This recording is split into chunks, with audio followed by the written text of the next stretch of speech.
இந்திய நேரப்படி மதியம் 1:30 மணி செய்திகள். முதலில் தலைப்புச் செய்திகளை காணலாம். இன்னும் 6 மாதங்களில் மின்சார வாகனங்களின் விலை பெட்ரோல் வாகனங்களின் விலை அளவுக்கு குறையும். மத்திய சாலை போக்குவரத்து நெடுஞ்சாலைத்துறை அமைச்சர் நிதின் கட்கரி பேச்சு. இந்தியாவில் 120 கோடி பேர் செல்பேசி வைத்துள்ளதாக அமைச்சர் ஜோதிராதித்யா சிந்தியா தகவல். கடந்த 11 ஆண்டுகளில் இணையதரவின் விலை 98 விழுக்காடு குறைந்துள்ளதாகவும் பெருமிதம். கரூர் நெரிசல் தொடர்பாக உச்சநீதிமன்ற நீதிபதி தலைமையில் விசாரணை நடத்த தாவேக கோரிக்கை. தாவேகவின் மனு உச்சநீதிமன்றத்தில் வெள்ளிக்கிழமை விசாரணைக்கு வருகிறது. மத்திய பிரதேசத்தில் கோல்ட்ரிப் இருமல் மருந்தால் 20 குழந்தைகள் உயிரிழந்த விவகாரம். சென்னையில் உள்ள மருந்து நிறுவனத்தின் உரிமையாளரை கைது செய்ய தமிழகம் வந்த காவல்படை. சபரிமலை ஐயப்பன் கோவில் தங்கத்தகடுகள் காணாமல் போனது தொடர்பாக கேரள சட்டமன்றத்தில் அமளி. அமைச்சர் பதவி விலகும் வரை போராட்டம் தொடரும் என்று கேரள எதிர்க்கட்சி தலைவர் அறிவிப்பு. சென்னையில் நடிகர் துல்கர் சல்மானின் வீட்டில் அமலாக்கத்துறை அதிகாரிகள் சோதனை. துல்கரின் லோகோ சாப்டர் 1 திரைப்படம் 300 கோடி ரூபாய் வசூலை குவித்த நிலையில் ஆய்வு. காசா அமைதி பேச்சில் அமெரிக்க பிரதிநிதி, டிரம்பின் மருமகன் ஆகியோர் பங்கேற்பு. எகிப்தில் நடைபெறும் பேச்சில் இஸ்ரேல் அதிகாரிகளும் ஹமாஸ் அமைப்பினரும் வருகை. இனி விரிவான செய்திகளை காணலாம். இன்னும் 6 மாதங்களில் மின்சார வாகனங்களின் விலை பெட்ரோல் வாகனங்களின் விலை அளவுக்கு குறைந்துவிடும் என்று மத்திய சாலை போக்குவரத்து நெடுஞ்சாலைத்துறை அமைச்சர் நிதின் கட்கரி தெரிவித்துள்ளார். டெல்லியில் இந்திய தொழில் வணிக கூட்டமைப்பு மாநாட்டில் அமைச்சர் நிதின் கட்கரி கலந்து கொண்டு பேசினார். அப்போது இந்தியாவின் எரியாற்றல் தேவைக்கு இப்போது புதைப்படிவ எரிபொருளை சார்ந்தே உள்ளதாகவும் இதனால் பெரும் பொருளாதார சுமை ஏற்பட்டுள்ளதாகவும் தெரிவித்தார். சுற்றுச்சூழலை மாசுபடுத்தும் பெட்ரோலிய எரிபொருள் இறக்குமதிக்கு ஆண்டுக்கு 22 லட்சம் கோடி ரூபாய் செலவிடப்படுவதாக குறிப்பிட்டார். மாசில்லா எரியாற்றல் உற்பத்தி மூலமே நாடு முன்னேற்றமடையும் என்றும் அவர் தெரிவித்தார். பெட்ரோலுக்கு மாற்று எரிபொருளான எத்தனால் தயாரிப்பின் மூலம் கரும்பு விவசாயிகள் கூடுதலாக 45,000 கோடி ரூபாய் வருமானம் ஈட்ட முடியும் என்று குறிப்பிட்டார். அடுத்த 6 மாதத்தில் பெட்ரோல் கார்களின் விலை அளவுக்கு மின்சார கார்களின் விலையும் குறையும் என்று அமைச்சர் நிதின் கட்கரி தெரிவித்தார். உலகில் செல்பேசி வைத்திருப்போரின் தொகையில் 20 விழுக்காட்டை இந்தியா கொண்டிருப்பதாக தகவல் தொடர்புத்துறை அமைச்சர் ஜோதிராதித்யா சிந்தியா தெரிவித்துள்ளார். டெல்லியில் தொடங்கியுள்ள இந்திய மொபைல் காங்கிரஸ் மாநாட்டின் மத்திய தகவல் தொடர்புத்துறை அமைச்சர் ஜோதிராதித்யா சிந்தியா பேசினார். அப்போது தொழில்நுட்பத்தை பெறுபவர் பின்பற்றுபவர் என்னும் நிலையில் இருந்து தொழில்நுட்பத்தின் முன்னோடியாக இந்தியா இன்று விளங்குவதாக தெரிவித்தார். நம் நாட்டில் செல்பேசி தரவு விலை கடந்த 11 ஆண்டுகளில் 98 விழுக்காடு குறைந்துள்ளதாக குறிப்பிட்டார்.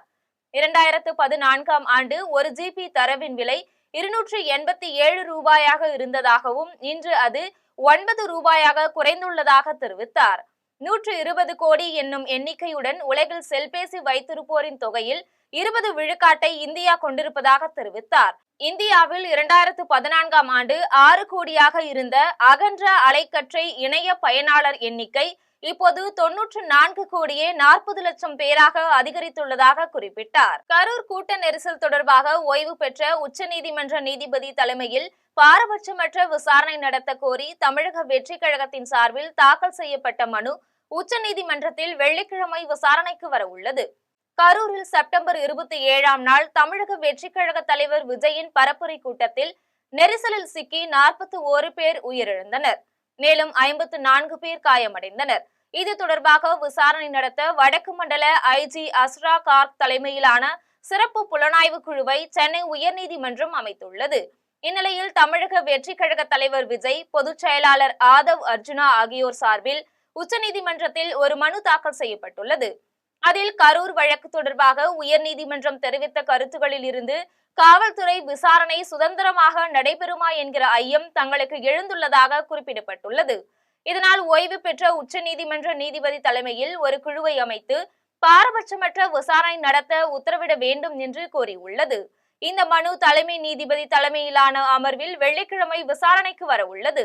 மத்திய பிரதேசத்தில் கோல்ட்ரிப் இருமல் மருந்தால் 20 குழந்தைகள் உயிரிழந்ததாகவும் அந்த மருந்தை தயாரித்த நிறுவனத்தின் உரிமையாளரை கைது செய்ய காவல்துறையினர் விரைந்துள்ளதாகவும் துணை முதலமைச்சர் ராஜேந்திர சுக்லா தெரிவித்துள்ளார்.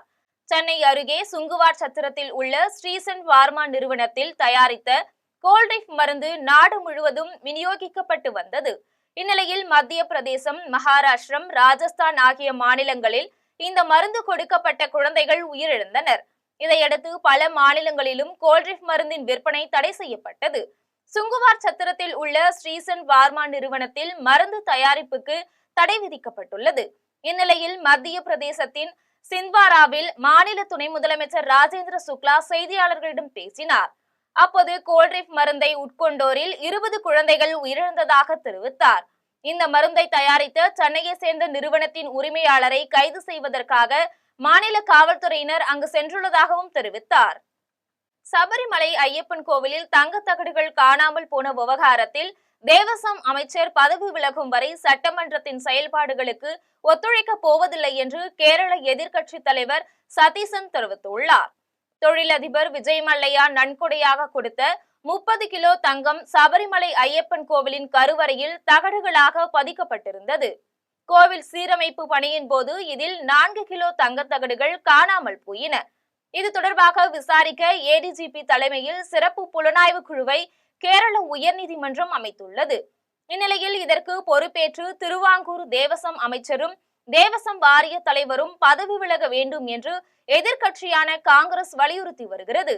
இதே கோரிக்கையை வலியுறுத்தி சட்டமன்றத்தில் தொடர்ந்து 3வது நாளாக இன்றும் எதிர்க்கட்சியினர் கோரிக்கை பதாகைகளை ஏந்தியபடி அவைக்கு நடுவே வந்து அவர்கள் அமளியில் ஈடுபட்டனர். அப்போது பேசிய எதிர்க்கட்சி தலைவர் சதீசன் தொடர்ந்து 3 நாட்களாக சட்டமன்ற நடவடிக்கைகளுக்கு தாங்கள் ஒத்துழைக்கவில்லை என்று குறிப்பிட்டார். தேசமும் அமைச்சர் பதவி விலகும் வரை தாங்கள் ஒத்துழைக்க போவதில்லை என்று தெரிவித்தார். இதையடுத்து வெளிநடப்பு செய்த எதிர்க்கட்சியினர் சட்டமன்றத்தின் முன் பதாகைகளை கையில் ஏந்தியபடி ஆர்ப்பாட்டத்தில் ஈடுபட்டனர். புதுக்கோட்டை மாவட்டம் ஆலங்குடியில் முன்னாள் அமைச்சர் வெங்கடாச்சலம் குரு பூஜையில் அமைச்சர் மெய்யநாதன் கலந்து கொண்டு அஞ்சலி செலுத்தினார். ஆலங்குடி அடுத்த வடகாட்டில் முன்னாள் அமைச்சர் வெங்கடாச்சலத்திற்கு குரு பூஜை நடைபெற்றது. இதில் தமிழ்நாடு பிற்படுத்தப்பட்டோர் நலத்துறை அமைச்சர் மையநாதன் கலந்து கொண்டு அஞ்சலி செலுத்தினார். இதேபோல் திமுக, அதிமுக, பாஜக, நாம் தமிழர் கட்சி, தாவேக ஆகிய கட்சிகளின் நிர்வாகிகள் முன்னாள் அமைச்சர் வெங்கடாச்சலம் நினைவிடத்தில் அஞ்சலி செலுத்தினர். குரு பூஜையில் கலந்து கொள்ள இருசக்கர வாகனங்களிலும் கார்களிலும் வந்தவர்கள் சாலை விதிகளை மீறியதுடன் கொடிக்கம்பங்களை சாலையில் உரசியபடி பொதுமக்களுக்கு அச்சுறுத்தல் ஏற்படுத்தினர். தகாத நிகழ்வுகள் ஏதும் நேராமல் இருக்க காவல்படையினர் பாதுகாப்பு பணியில் ஈடுபட்டனர். ராணிப்பேட்டை மாவட்டம் அரக்கோணத்தில் உச்சநீதிமன்ற தலைமை நீதிபதி மீதான தாக்குதலை கண்டித்து தலித் மக்கள் விடுதலை முன்னணி சார்பில் ஆர்ப்பாட்டம் நடைபெற்றது. ராணிப்பேட்டை மாவட்டம் அரக்கோணத்தில் தலித் மக்கள் விடுதலை முன்னணி, SC/ST கூட்டமைப்பு ஆகியவற்றின் சார்பில் உச்சநீதிமன்ற தலைமை நீதிபதி மீதான தாக்குதலை கண்டித்து ஆர்ப்பாட்டம் நடைபெற்றது. இந்த ஆர்ப்பாட்டத்துக்கு தலித் மக்கள் விடுதலை முன்னணி துணை செயலாளர் இளஞ்செழியன் தலைமை தாங்கினார். தாக்குதல் நடத்திய வழக்கறிஞர் ராகேஷ் கிஷோருக்கு அதிகபட்ச தண்டனை வழங்க கோரி முழக்கமிட்டனர். இந்த ஆர்ப்பாட்டத்தில் தலித் மக்கள் விடுதலை முன்னணி நிறுவனர் மோகன், SC/ST கூட்டமைப்பு நைனா மாசலாமணி, பொருளாளர் யஷ்வந்த் ராவ், பேராசிரியர் செந்தில்குமார், அப்பல்ராஜ் ஆகியோர் கலந்து கொண்டு கண்டன உரையாற்றினர். தேர்தல் ஆணையத்தை கண்டித்து அகில இந்திய ஜனநாயக மக்கள் கட்சி சார்பில் அக்டோபர் 13ஆம் நாள் அரக்கோணத்தில் பேரணி நடத்த போவதாக அந்த கட்சியின் நிறுவனர் ஐசக் ஐயா தெரிவித்துள்ளார். அரக்கோணம் விண்டர்பேட்டையில் அகில இந்திய ஜனநாயக மக்கள் கட்சி தலைமை அலுவலகத்தில் அக்கட்சியின் நிறுவனர் தேசிய தலைவர் ஐசக் ஐயா செய்தியாளர்களிடம் பேசினார். அப்போது அகில இந்திய ஜனநாயக மக்கள் கட்சி மற்றும் சிறுபான்மையினர் நடத்தும் கட்சிகளின் அங்கீகாரத்தை முன்னறிவிப்பு இல்லாமல் ரத்து செய்து வரும் தேர்தல் ஆணையத்தை கண்டித்து அரக்கோணத்தில் அக்டோபர் 13ஆம் நாள் ஆர்ப்பாட்டம் நடத்த உள்ளதாக தெரிவித்தார். உச்சநீதிமன்ற தலைமை நீதிபதி, திருநெல்வேலி ஒருங்கிணைந்த நீதிமன்ற நீதிபதி ஆகியோர் மீது தாக்குதல் நடத்தப்பட்டதற்கும் அவர் கண்டனம் தெரிவித்தார். சேலம் மாவட்டம் ஆத்தூரில் சரக்கு ஆட்டோ கவிழ்ந்ததில் பாக்கு அறுவடைக்கு சென்ற 2 பெண்கள் உட்பட 11 பேர் காயமடைந்துள்ளனர். ஆத்தூர் மணக்காடு பகுதியில் ரமேஷ் என்பவர் பாக்கு அறுவடை தொழில் செய்து வருகிறார். இந்நிலையில் மணக்காடு, படுவக்காடு, காந்தி நகர் ஆகிய பகுதிகளை சேர்ந்த 10க்கும் மேற்பட்ட கூலி தொழிலாளிகளுடன் சரக்கு ஆட்டோவில் சென்றுள்ளார். அந்த ஆட்டோவை சிதம்பரம் என்பவர் ஓட்டி சென்றுள்ளார். அவர்களின் ஆட்டோ புதூரில் சென்றபோது சாலையில் குறுக்கே வந்த மாட்டின் மீது மோதாமல் இருக்க ஆட்டோவை திருப்பியுள்ளார். அப்போது ஓட்டுநரின் கட்டுப்பாட்டை இழந்த சரக்கு ஆட்டோ சாலை ஓரத்தில் கவிழ்ந்தது. இதில் 2 பெண்கள் உட்பட 11 பேர் காயமடைந்தனர். அருகில் இருந்தவர்கள் அவர்களை மீட்டு பெத்தநாயக்கன் பாளையம் அரசு மருத்துவமனையில் சேர்த்தனர். இந்த விபத்து குறித்து ஏத்தாப்பூர் காவல்துறையினர் வழக்கு பதிந்து விசாரித்து வருகின்றனர். தூத்துக்குடியில் இருசக்கர வாகனங்கள் திருடும் சிசிடிவி காட்சிகள் வெளியாகி பெரும் பரபரப்பை ஏற்படுத்தியுள்ளது. தூத்துக்குடி வடபாகம் காவல் நிலையத்துக்கு உட்பட்ட பகுதிகளில் தொடர்ந்து இருசக்கர வாகனங்கள் திருடப்படுவதாக பொதுமக்கள் குற்றம் சாட்டி வருகின்றனர். இந்நிலையில் இருசக்கர வாகனங்கள் திருடும் கும்பலின் சிசிடிவி காட்சிகள் வெளியாகி பெரும் பரபரப்பை ஏற்படுத்தியுள்ளது. தூத்துக்குடி மாவட்ட காவல் கண்காணிப்பாளர் இதில் உடனடியாக தலையிட்டு இருசக்கர வாகனம் திருடும் கும்பலை உடனடியாக கைது செய்ய வேண்டும் என பாதிக்கப்பட்ட பொதுமக்கள் மற்றும் சமூக ஆர்வலர்கள் கோரிக்கை விடுத்துள்ளனர். மேலும் இருசக்கர வாகனத்தை திருடும் கும்பலை சேர்ந்தவர்கள் சிறுவர்களாக இருப்பதாகவும் அதிக அளவில் ஸ்பிளெண்டர் ரக பைக்குகளையே திருடி வருவதாகவும் அவர்கள் தெரிவித்துள்ளனர். அமைச்சர் பதவி இல்லாத விரக்தியில் சட்டமன்ற உறுப்பினர் சாய் சரவணன்குமார் காவல்துறை மீது குற்றம் சுமத்துவதாக புதுச்சேரி உள்துறை அமைச்சர் நமச்சிவாயம் கண்டனம் தெரிவித்துள்ளார். புதுச்சேரியில் சட்டமன்ற உறுப்பினர் சாய் சரவணன்குமார் செய்தியாளர்களை சந்தித்தார். அப்போது புதுச்சேரியில் சட்ட ஒழுங்கு சீர்குலைந்துள்ளதாகவும் நடவடிக்கை எடுக்க வேண்டிய உள்துறை அமைச்சர் நமச்சிவாயம் பாஜக அமைச்சர் என்பதை மறந்துவிட்டு காங்கிரஸ் கட்சி அமைச்சரை போல் செயல்படுவதாகவும் கடுமையாக விமர்சித்தார். இதனையடுத்து காவல்துறை தலைமை அலுவலகத்தில் காவல்துறை உயர் அதிகாரிகளுடன் சட்டம் ஒழுங்கு மற்றும் பொதுமக்கள் பாதுகாப்பு குறித்து அமைச்சர் நமச்சிவாயம் ஆலோசனை நடத்தினார். அதன் பின்னர் செய்தியாளர்களிடம் உள்துறை அமைச்சர் நமச்சிவாயம் பேசினார். அப்போது அமைச்சராக இல்லை என்ற விரக்தியில் சாய் சரவணன் குமார் பேசி வருவதாகவும் காவல்துறை மீது குற்றம் சுமத்தி வருவதாகவும் தெரிவித்தார். புதுச்சேரியில் புதிய செயலிகள் மூலம் குற்றவாளிகளை கண்காணிக்கும் திட்டம் விரைவில் தொடங்கப்பட உள்ளதாக தெரிவித்தார். சட்டம் ஒழுங்கை கட்டுக்குள் வைக்கும் வகையில் முக்கிய குற்றவாளிகளின் பட்டியல் தயார் செய்யப்பட்டு அவர்களை குண்டர் சட்டத்தில் அடைக்க மாவட்ட ஆட்சியருக்கு பரிந்துரைத்து உள்ளதாக கூறினார். தீபாவளி நெருங்கி வருவதால் சட்டம் ஒழுங்கை பாதுகாக்க புதிய நடைமுறைகள் அமல்படுத்தப்பட உள்ளதாகவும் அமைச்சர் நமச்சிவாயம் தெரிவித்தார். திருவண்ணாமலை மாவட்டம் செய்யாறு அருகே ஏடிஎம் மிஷினை உடைத்து பணம் திருடிய வெளிமாநில இளைஞர்களை தனிப்படை காவல்துறையினர் கைது செய்தனர். செய்யாறில் தனியார் வங்கியின் ஏடிஎம்மில் திருடிய உத்தரப்பிரதேசத்தை சேர்ந்த சிவம், சுகில் ஆகிய இரு கொள்ளையர்களை காவல்துறையினர் கைது செய்தனர். குற்றம் நிகழ்ந்த 24 மணி நேரத்துக்குள் சிசிடிவி காட்சியின் ஆதாரத்தை கொண்டு குற்றவாளிகளை அடையாளம் கண்டு காவல்துறையினர் அவர்களை பிடித்தனர். அவர்களிடமிருந்து ஏடிஎம் மிஷின் உடைக்க பயன்படுத்தப்பட்ட ஆயுதங்கள், 2 செல்பேசிகள், ஏடிஎம் கார்டுகள், 2 லட்சம் ரூபாய் ஆகியவற்றை பறிமுதல் செய்தனர். இருவரையும் நீதிமன்றத்தில் ஆஜர்படுத்தி வேலூர் மத்திய சிறையில் அடைத்தனர். இதில் சிறப்பாக செயல்பட்ட தனிப்படை காவல்துறையினர் ஷாஜகான், வீரபாண்டியன், நோஹன், தங்கராஜ் ஆகியோருக்கு மாவட்ட காவல் கண்காணிப்பாளர் சுதாகர் பாராட்டுகளை தெரிவித்தார். எம்ஜிஆரை பெரியப்பா என குறிப்பிட்ட முதலமைச்சரின் ஆட்சியில் அவர் சிலைக்கே பாதுகாப்பு இல்லை என்று முன்னாள் அமைச்சர் செல்லூர் ராஜு தெரிவித்துள்ளார். மதுரை மாவட்டம் அவனியாபுரத்தில் எம்ஜிஆர் சிலையை சேதப்படுத்தியதை கண்டித்து ஆர்ப்பாட்டத்தில் ஈடுபட்ட அதிமுக சட்டமன்ற உறுப்பினர் ராஜன் செல்லப்பாவை காவல்துறையினர் கைது செய்தனர். இந்நிலையில் அவரை முன்னாள் அமைச்சர் செல்லூர் ராஜு நேரில் சந்தித்தார்.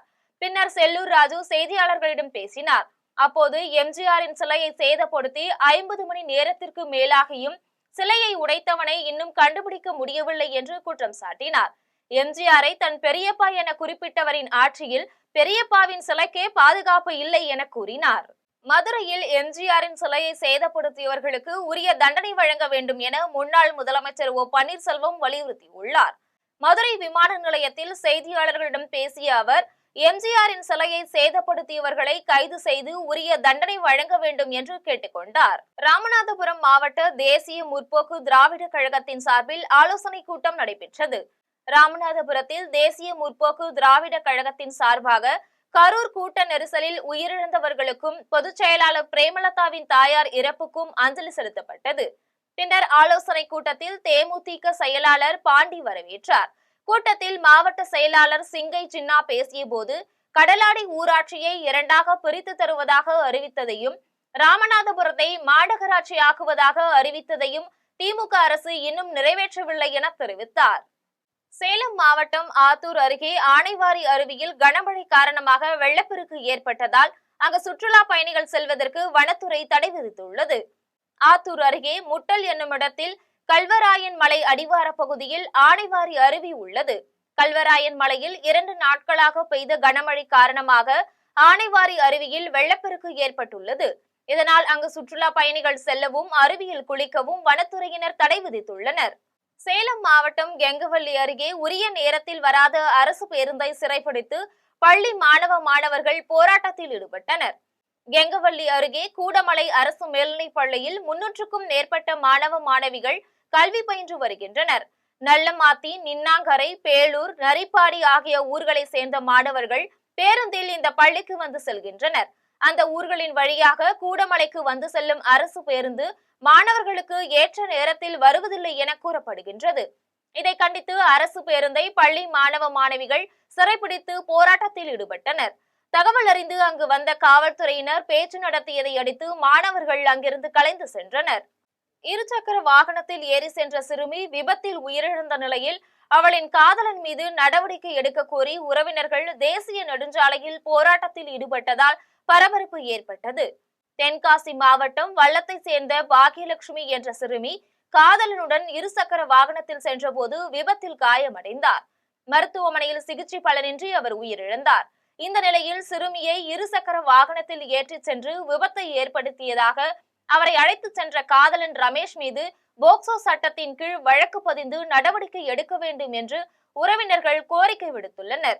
இந்த கோரிக்கையை வலியுறுத்தி சிறுமியின் உறவினர்கள் திருமங்கலம் கொல்லம் தேசிய நெடுஞ்சாலையில் மறியல் போராட்டத்தில் ஈடுபட்டனர். செங்கோட்டை காவல் நிலையம் முன் நடைபெற்று வரும் போராட்டத்தால் அப்பகுதி கடுமையான போக்குவரத்து நெரிசல் ஏற்பட்டுள்ளது. போராட்டக்காரர்களுடன் தென்காசி காவல் துணை கண்காணிப்பாளர் பேச்சு நடத்தினார். சேலம் மாவட்டம் ஓமலூர் அருகே தண்ணீர் இல்லாத கிணற்றில் தவித்த நாய்க்குட்டிகளை தீயணைப்பு துறையினர் மீட்டு வெளியே கொண்டு வந்தனர். ஓமலூர் அடுத்த கோட்டமேட்டுப்பட்டி காட்டுவளவில் மகாலட்சுமி என்பவரின் நாய் தண்ணீர் இல்லாத வறண்ட கிணற்றில் குட்டிகளை ஈன்றுள்ளதால் அதை மீட்டு தருமாறும் அவர் தீயணைப்பு மற்றும் மீட்பு நிலையத்திற்கு தகவல் தெரிவித்தார். இதையடுத்து அங்கு சென்ற தீயணைப்பு வீரர்கள் கயிறு கட்டி கிணற்றில் இறங்கி அங்கிருந்த நாய்க்குட்டிகளை பத்திரமாக மீட்டு அதன் உரிமையாளரிடம் ஒப்படைத்தனர். கிணற்றில் தவித்த நாய்க்குட்டிகளை மீட்டுக் கொடுத்த தீயணைப்பு துறையினருக்கு நாயின் உரிமையாளர் மகாலட்சுமி நன்றி தெரிவித்துக் கொண்டார். தமிழ்நாட்டின் பல்வேறு மாவட்டங்களில் அடுத்த 5 நாட்களுக்கு கனமழை பெய்யும் என்று சென்னை வானிலை ஆய்வு மையம் தெரிவித்துள்ளது. தென்மேற்கு வங்கக்கடலில் தமிழக கடலோர பகுதிகளுக்கு அப்பால் ஒரு வளிமண்டல கீழடுக்கு சுழற்சி நிலவுகிறது. இதன் காரணமாக இன்று நீலகிரி, கோவை, தேனி, திண்டுக்கல், ஈரோடு, கிருஷ்ணகிரி, தருமபுரி, சேலம், நாமக்கல், திருப்பத்தூர் ஆகிய 10 மாவட்டங்களில் ஓரிரு இடங்களில் கனமழை பெய்ய வாய்ப்புள்ளதாக குறிப்பிடப்பட்டுள்ளது. நாளை கோவை, நீலகிரி, தேனி, திண்டுக்கல், தருமபுரி, கிருஷ்ணகிரி, திருப்பத்தூர், வேலூர், ராணிப்பேட்டை, காஞ்சிபுரம், திருவள்ளூர் ஆகிய மாவட்டங்களில் ஓரிரு இடங்களில் கனமழை பெய்ய வாய்ப்புள்ளதாக தெரிவித்துள்ளது.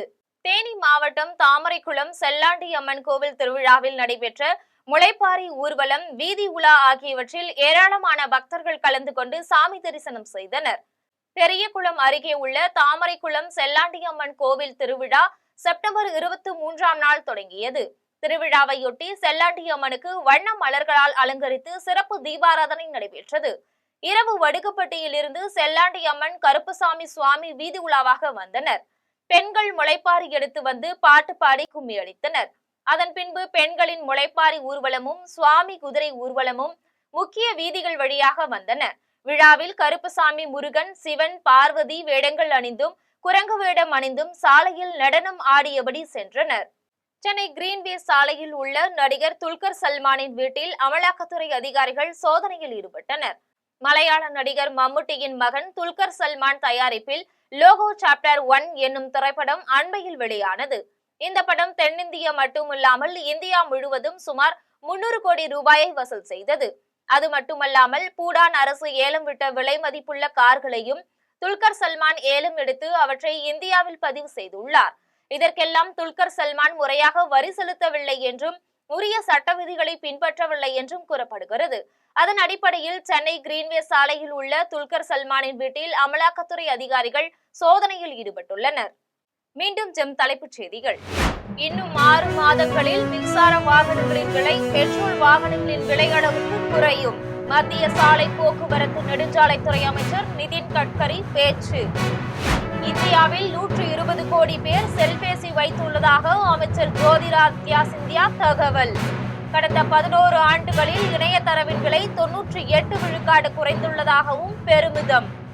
கரூர் நெரிசல் தொடர்பாக உச்சநீதிமன்ற நீதிபதி தலைமையில் விசாரணை நடத்த தாவேக கோரிக்கை. தாவேகவின் மனு உச்சநீதிமன்றத்தில் வெள்ளிக்கிழமை விசாரணைக்கு வருகிறது. மத்திய பிரதேசத்தில் கோல்ட்ரிப் இருமல் மருந்தால் 20 குழந்தைகள் உயிரிழந்த விவகாரம். சென்னையில் உள்ள மருந்து நிறுவனத்தின் உரிமையாளரை கைது செய்ய தமிழகம் வந்த காவல்படை. சபரிமலை ஐயப்பன் கோவில் தங்கத்தகடுகள் காணாமல் போனது தொடர்பாக கேரள சட்டமன்றத்தில் அமளி. அமைச்சர் பதவி விலகும் வரை போராட்டம் தொடரும் என்று கேரள எதிர்க்கட்சி தலைவர் அறிவிப்பு. சென்னையில் நடிகர் துல்கர் சல்மானின் வீட்டில் அமலாக்கத்துறை அதிகாரிகள் சோதனை. துல்கரின் லோகோ சாப்டர் 1 திரைப்படம் 300 கோடி ரூபாய் வசூலை குவித்த நிலையில் ஆய்வு. காசா அமைதி பேச்சில் அமெரிக்க பிரதிநிதி, டிரம்பின் மருமகன் ஆகியோர் பங்கேற்பு. எகிப்தில் நடைபெறும் பேச்சில் இஸ்ரேல் அதிகாரிகளும் ஹமாஸ் அமைப்பினரும் வருகை. இத்துடன் ஜெம் செய்திகள் நிறைவடைகின்றன. மீண்டும் ஜெம் செய்திகள் மாலை 6 மணிக்கு. உடனுக்குடன் செய்திகளை காண gemlive.tv என்ற இணையதளத்தில் இணைந்திருங்கள்.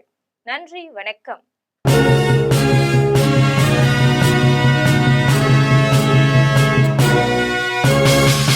உடனுக்குடன் அப்டேட் தெரிந்து கொள்ள ஜெம் டிவி தமிழ் ஆப்பை இன்ஸ்டால் செய்யவும்.